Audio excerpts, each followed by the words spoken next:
Doctor, if you would.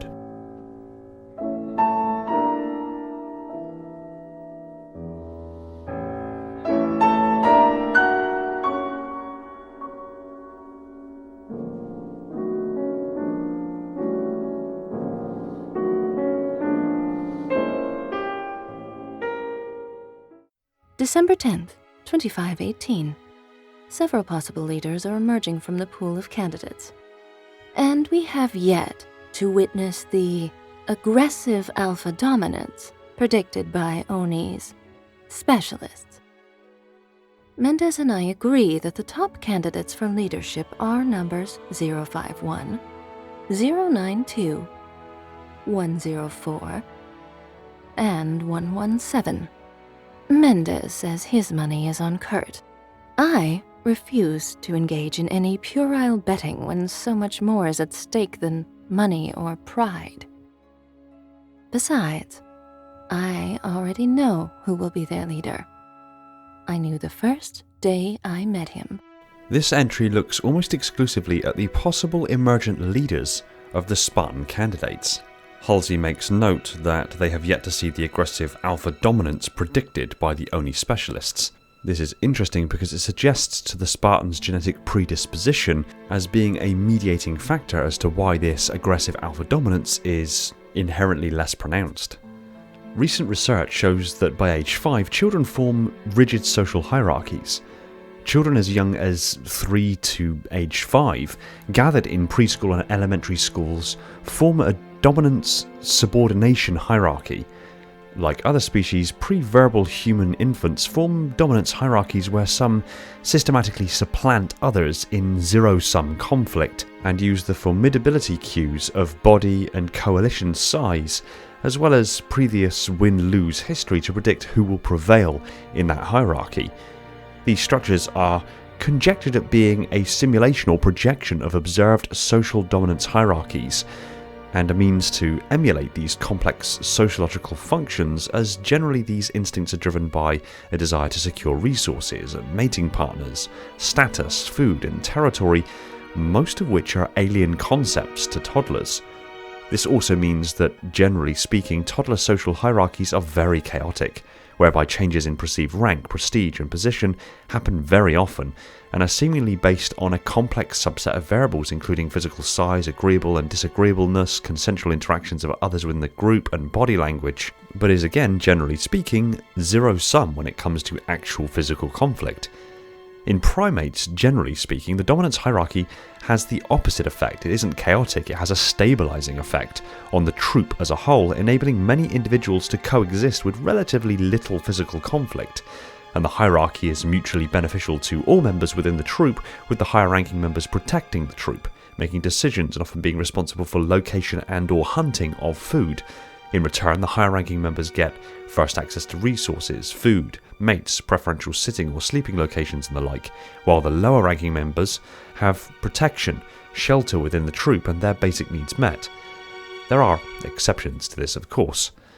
Given the benefits and costs of possessing a high rank within a hierarchical group, there are certain characteristics of individuals, groups and environments that determine whether an individual will benefit from a higher rank.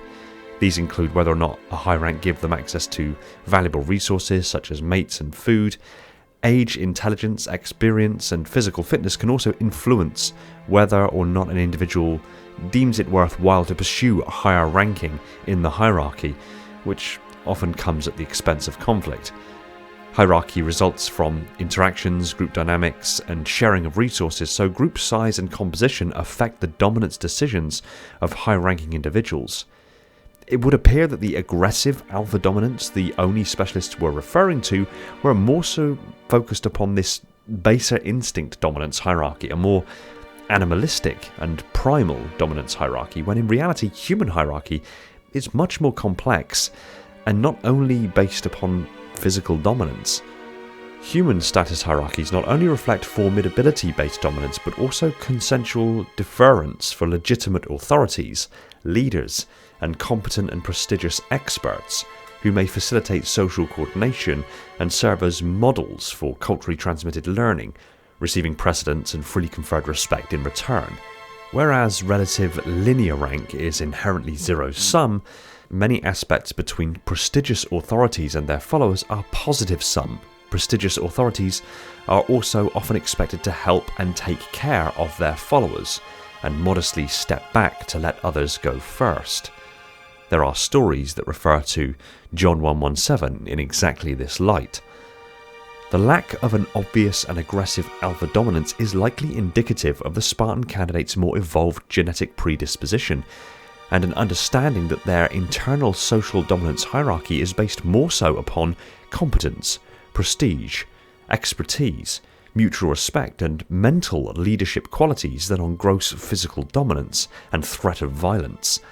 On top of this, it is also likely that the only specialists left out a critical part of the equation relating to how the candidates respond to and interpret the influence of powerful authority figures such as Chief Mendez and their drill instructors, and that there may likely be a sociological separation between the candidates and their trainers, with the Spartans viewing the trainers in a very much them and us mentality, banding the candidates together into a cooperative against a larger and more palpable quote-unquote threat. But that's my Jordan Peterson section of this episode out of the way for now. The 4 candidates that have been identified as being potential leaders include Spartan 051, Kurt, Spartan 092, Jerome, Spartan 104, Fred, and Spartan 117, John, with Mendez putting his money on Kurt. It's worth noting, all 4 of them moved on to be leaders. Kurt, at his apex, achieved the rank of lieutenant and was basically the commanding officer for the entire Spartan 3 branch.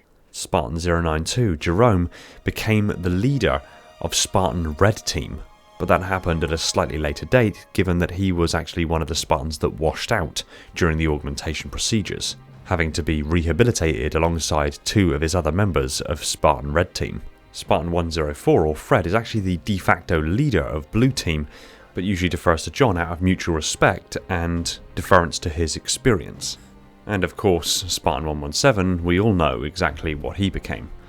It's hard to know exactly at this point as to whether or not Halsey looks to John as being their leader as a preferential treatment somewhat, for being the fact that he was one of the first children that she actually directly observed in the field, whether she legitimately sees these leadership qualities in him and knows that it will trump the rest, or whether she's relying upon this illusion of luck in the coin toss that she had with him the first day that she met him in being the mediating factor as to how or why he will achieve the leadership position within the Spartans.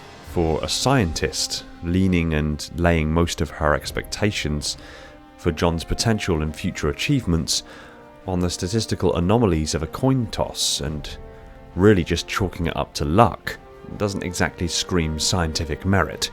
And while John was very confident when he first met Dr. Halsey, it's really unlikely that Halsey picked up the dominance and inherent capability to achieve leadership qualities in a 5-year-old child during their brief interaction. So much of a child's personality is shaped by environmental factors, and their formative years aren't always in alignment with their expected trajectory for achievement.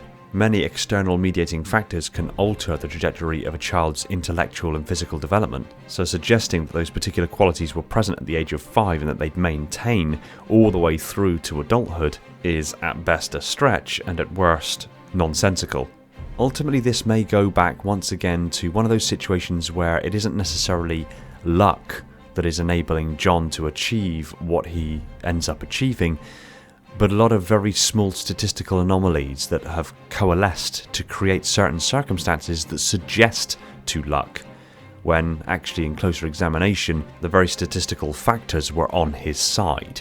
Again, it's abundantly obvious that Dr. Halsey has some affinity for John, even at this young age, and that preference, whether it be consciously or subconsciously manifested, will have aided decisions along the entirety of John's training and development that would ultimately result in the expected trajectory of his success and leadership skills developing, as he was eventually made leader of the Spartan contingent only 7 months after this particular entry.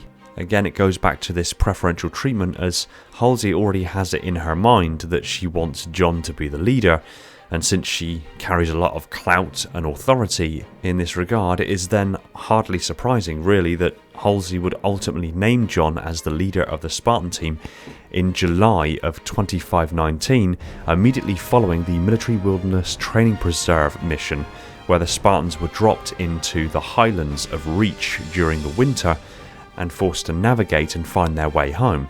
Yes, John stepped up into something of a leadership role, but that could be said of practically any of the Spartan candidates whom were identified as potential leaders. The one statistical factor that made the circumstance where he would effectively be stood in front of Mendes and Halsey at the end of that mission was simply the choice to be the last one off of the field, thus meaning that if there were any that were going to be left behind, as explained by Mendes at the start of that mission, it would be John. And it was exactly this circumstance which earned him the audience with Halsey and Mendes, where Mendes asked what they should do with him, and Halsey asserted, "We make him squad leader."